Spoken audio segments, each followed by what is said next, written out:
Bueno, volvemos con el profesor Aldo Ferrer y había quedado una pregunta ahí en el bloque anterior que tiene que ver con esto del bajo endeudamiento que tiene la Argentina, sobre todo en moneda extranjera, y la tentación, por lo menos que uno le ha escuchado a varios precandidatos o candidatos, a decir, bueno, tenemos margen como para volver a tomar deuda, aunque el destino de esa toma de deuda nunca queda muy explicitado hacia dónde iría, hacia financiar, como ha sido históricamente, déficit o si podría ir para inversiones estratégicas, bueno.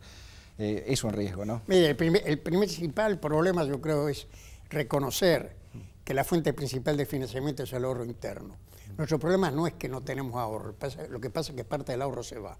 Ahora, esta escasez de dólares que tenemos ahora no se resuelve con deuda, porque esa fue la fórmula que aplicamos en otros tiempos y es lo que le ha pasado a los griegos. Y entonces se termina en el 2001, en nuestro caso, y en los griegos ahora. Acá el eje de la política pasa por el tema de la soberanía. En este mundo global es necesario mantener la autonomía de las políticas públicas para poder dar buenas respuestas a los desafíos de la globalización.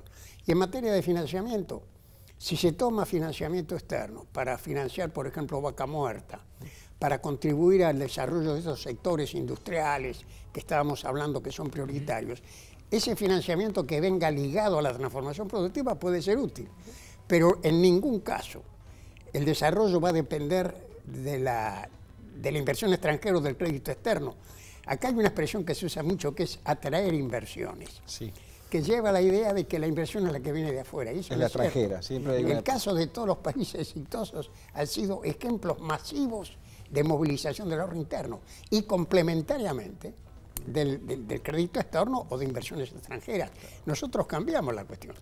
Depositamos todo en el afuera, nos endeudamos hasta el límite de la insolvencia, somos un país altamente extranjerizado y tenemos los problemas que tenemos. Entonces la historia es concluyente y tenemos capacidad. Yo creo que estamos en un muy buen momento porque este debate se hace, porque hay más comprensión de lo que hemos vivido y lo que pasa, porque vivimos en democracia, porque hay estabilidad institucional. Así que yo creo que estamos en un muy buen momento para avanzar en estos terrenos que son indispensables para el desarrollo del país. Aldo Ferrer, muchísimas gracias por su presencia y por haberse tomado el tiempo de darnos una más clara explicación de todo esto que estamos tratando respecto a un tema tan complejo como es el tema del desarrollo y el desarrollo nacional. Muchísimas gracias. Vamos ahora a recibir a Gabriel Rubinstein, otro economista, director de Rubinstein y Asociados, ex representante también en el Banco Central en la gestión de Lavagna, ¿no es cierto? Fue así, Gabriel. Sí. Muchísimas gracias por venir. Gracias a ustedes. Venimos de una entrevista con Aldo Ferrer en la que estamos tratando, bueno, parte de lo que sería el desarrollo nacional para los próximos años, lo que ha sido en estos últimos años el impulso hacia al sector industrial, básicamente, que se recompone luego de muchísimos años de estar seriamente afectado. Y quizás el punto es preguntarte con más claridad, es cómo has visto estos últimos años, cómo termina el gobierno. Sé que tenés quizás una visión más crítica que la que podremos haber tenido acá compartiendo con Aldo Ferrer. ¿Y cuáles son las dificultades que ves para salir de estas limitantes que ha tenido la falta de crecimiento sostenido que ha tenido la Argentina hasta el año 2011-2012?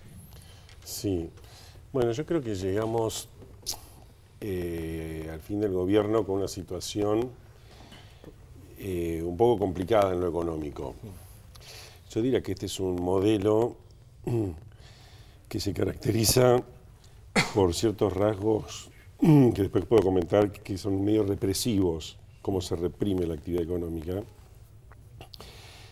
y con rasgos estanflacionarios, o sea, con rasgos donde la economía hace 4 años que está prácticamente estancada, el Producto Industrial cayendo en los últimos 4 años, el consumo cayendo desde los máximos del 2011, más del 4%, o sea que la performance económica en cuanto a lo que sería el aumento del PBI y el normal crecimiento, la verdad que Cristina no puede exhibir que le fue bien. Ahora, al mismo tiempo hay una característica inflacionaria del modelo económico, que es que las necesidades fiscales son muy altas, digamos, hay como si fuera que hay una emisión que más o menos originalmente es como el 70 o 80% de la base monetaria, después el Banco Central interviene con LEBAC y con bonos, y hace que entonces la emisión que va al mercado sea del orden del 30%, perfectamente compatible con una inflación de ese orden. Y el Banco Central actúa en ese sentido con cierta coherencia y usando las herramientas monetarias normales para que la inflación no se dispare más y también de esa manera frenar un poco la brecha, cambiar, etcétera. Pero las necesidades fiscales o el sistema fiscal obliga a tener alta inflación. Entonces eso, y a la vez, como parte de lo que se resta, se coloca LEBAC, lo que sucede es que el crédito en la economía, medido en poder de compra, no crece. De hecho, viene cayendo, cayó mucho en el 2014 y ahora está más bien amesetado, que refuerza la característica de no crecimiento. Entonces, en ese sentido estamos un poco entrampados. Hay una virtud, de todas maneras, que yo rescato y creo que rescata mucho a la gente, que de la manera que está armado, por un lado tenemos una cantidad de problemas, pero está armado de tal forma que no es explosivo, claro, que no es inflamable. Que se no preveía que podían, digamos, desmadrarse las variables principales. Claro, pero eso es por la eficacia de la represión, que tiene como virtud que las ciertas variables financieras no se disparan, pero también es una economía que justamente por reprimir, que podemos decir, para poner ejemplos importantes, se reprime cuando se dice a una empresa no puedes importar, no puedes pagar tal importación, conseguirte financiamiento, crea gran incertidumbre en las empresas eso. Ahora, Gabriel, disculpame la interrupción, sí. Pero vos mencionás el término represión, que tiene una connotación fuerte. ¿No podría llamarse controles también? Quizás controles en algunos casos que podrás reputar de equivocados, excesos, pero el no control sería... supuestamente es una especie de...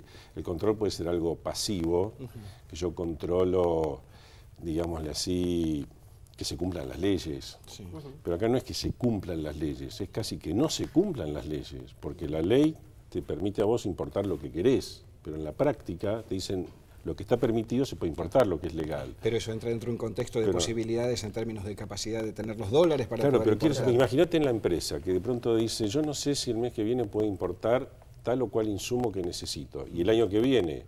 Entonces, ¿con qué ánimo voy a invertir en una planta que a lo mejor me falta el insumo crítico y eso me obliga a perder un montón de plata y un montón de recovecos a ver cómo hago para sortearlos? Entonces, eso es parte de conductas que yo creo que no es de control, es de represión. Porque vos reprimís conductas legales, las estás reprimiendo, como si dijeras, puede ser extremo el recurso que te estoy diciendo de represión, pero es como si fuera, que vos decís, bueno, che, hay manifestaciones que se pueden, hay libertad de manifestarse, pero de pronto va la policía y no los deja. Entonces, ¿cómo es? ¿Es legal o no es legal?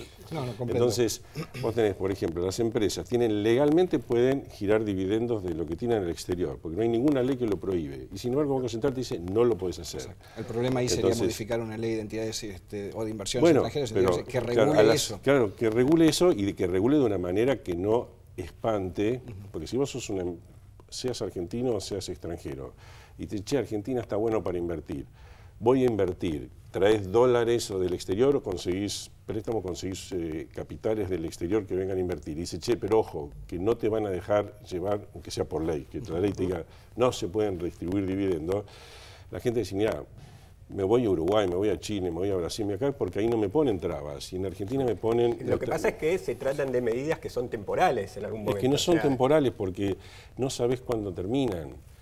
Entonces, para una empresa que tiene que dar explicaciones a sus casas matrices, o para una empresa que tiene que parar turnos de producción porque no sabe si cuenta con importación, la temporalidad a vos se te viene encima. Vos decís, yo hoy no puedo operar y estás como en situación casi de emergencia, como diciendo... Yo no sé en qué ambiente me estoy moviendo. Entonces eso es muy malo para la inversión. Ahora, Gabriel, ¿no crees que dicho sea de paso, la inversión total en la Argentina viene cayendo desde lo máximo 11%, aún considerando la inversión pública. Si consideras inversión privada, queda cayendo mucho más. Estoy de acuerdo. Y es cierto como dato. Ahora, ¿no crees que el tema de lo que es todo lo que genera la restricción externa, que siempre ha sido una de las dificultades que desembocaron todas las crisis, nunca se ha podido resolver de fondo más allá de este gobierno, de esta gestión, aún en gobiernos más amigables con el mercado, más desreguladores, más librecambistas, todo lo que vos quieras, que podemos tener muchísimos años de ejemplos de eso, es que tampoco lograron, uno, que se evitara la crisis de restricción externa, que esos envíos de remesas al exterior de los sectores de las empresas multinacionales no tuviera límite, cosa que en otras partes del mundo sabemos que tienen también un marco, por lo menos, que no permite que entre y salga todo como si nada. Digo, ¿cuál es el punto medio como para decir, no es represivo, pero también debe haber un marco legal, jurídico? Yo no estoy de acuerdo con el uso que se da a la palabra restricción externa, porque creo que es más una restricción mental que una restricción externa verdadera. Y también, digamos, en el mundo, hoy lo que tenés es una gran movilidad de capitales. En el mundo no hay una situación, llamémosle, de guerras que hace que cada país esté aislado, sino al contrario, está muy integrado. Casi nadie vive restricciones externas. Son capitales que entran con una libertad y una salida extraordinaria. Y la salida, entrada y giro de dividendos y todo, salvo algunos que otros países, es absolutamente libre. Vos hacés lo que querés, no, porque en la los ley... países emergentes, yo creo que en los países centrales tampoco salen y entran dólares tan fácilmente. Las empresas, cuando van a invertir, normalmente no tienen restricciones al giro de dividendos, no hay restricciones. Pero igual no es el punto, tampoco fue el punto en el pasado en Argentina eso, porque es algo más o menos... Acá se convirtió en un punto justamente porque apareció la escasez de dólares, pero no es porque no haya escasez de dólares, porque no sabemos que los argentinos en sí mismos tienen... más de 100.000 millones de dólares. 400.000 no, pero 150.000 seguramente sí.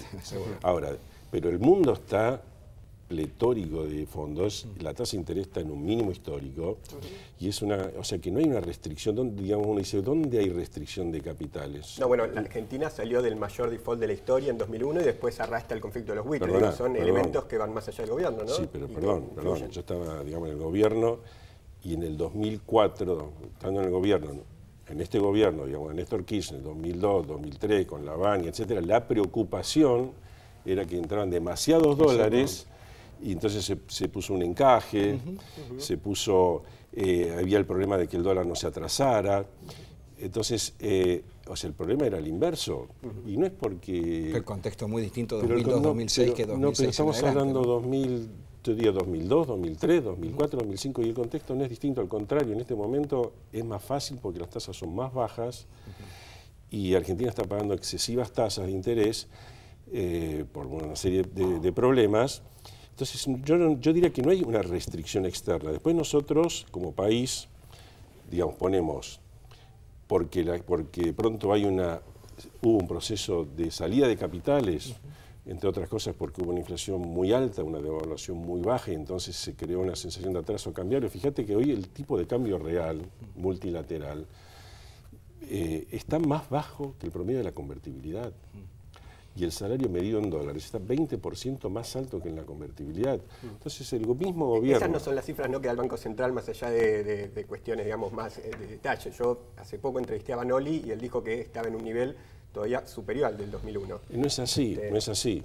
Del 2001 sí, porque el 2001 no fue el promedio de la convertibilidad. El 2001 fue especialmente bajo, fue el peor momento porque veníamos de la devaluación fuerte de Brasil y veníamos de la caída y de la revaluación del dólar. Entonces, en ese momento teníamos un momento que era cero por con índice promedio de la convertibilidad en 1, el 1 a 1, estábamos en 0,85 en 2001 y ahora estamos en 0,92. Quiero decir, estamos un poquito mejor que el fin del 2001, pero estamos más abajo que todo el periodo de la convertibilidad, que la inmensa mayoría de los funcionarios del gobierno, y no solo el gobierno, piensan que era un dólar ficticio. Entonces, de alguna manera el gobierno está reivindicando el dólar de la convertibilidad, porque está diciendo que el dólar está bien. Más allá de si está bien o está mal, te quiero decir que hubo una serie de componentes. Al caer tanto el tipo de cambio real, pasar de un modelo de dólar alto a un modelo de dólar bajo y con alta inflación, se armó una fuga de capitales. El gobierno encontró un remedio que es el cepo cambiario, que sirve como medida represiva, pero te crea un montón de inconvenientes y entre otros te crea esta cosa de restricción externa, que no es que... Porque restricción externa, suponete cuando un país estás en una guerra o en una situación donde los países están aislados. Sí, comprendo que el término puede ser discutible, pero estamos hablando de una escasez de dólares. Ahora, ¿crees, como la mayoría de los economistas, y con esto vamos cerrando, que ya nos vamos terminando el programa, que de salir de esta restricción, cepo o como se llame, va a costar y mucho, y que ninguno se anima a decir no, salimos de esto rápidamente. Hasta el mismo Macri, no hace tiempo atrás, que decía que salíamos rápidamente, después tuvo que recomponer eso, y no por una cuestión puntual de Macri. En general hay una aceptación de que es muy complicado salir de esta situación porque no van a ingresar, o al menos las condiciones que se dan para que ingresen los... Depende de lo que haga el nuevo gobierno, es que se van a dar o no condiciones para que, digamos, se abra el cepo. Abrir el cepo sin hacer una serie de cosas yo lo veo muy riesgoso, porque el nivel de reservas medido, por ejemplo, contra la cantidad total de dinero, es el más bajo de las últimas décadas. Entonces, si vos abrís el cepo y el gobierno tiene cualquier dificultad y se arma una corrida, tenés que volver al cepo de vuelta. Gabriel, vamos a continuarla porque hay mucho para charlar. Okay. Mucho. Muchísimas gracias a todos por acompañarnos y nos vemos ya el próximo viernes nuevamente.